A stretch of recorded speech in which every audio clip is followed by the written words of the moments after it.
Kama unajua umemwajiri msichana wa kukufanyia kazi pale nyumbani na unamtesa, huwa unafanya vibaya. Tumesikia wengine hata wanapigwa, wengine hata wananyimwa chakula, wengine hata wananyimwa mishahara yao, wengine hata hawana off.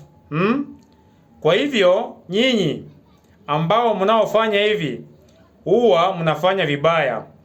Hebu fikiria, huyu msichana anafanya usafi pale nyumbani, anawaogesha watoto wako wanang'ara, si ndio?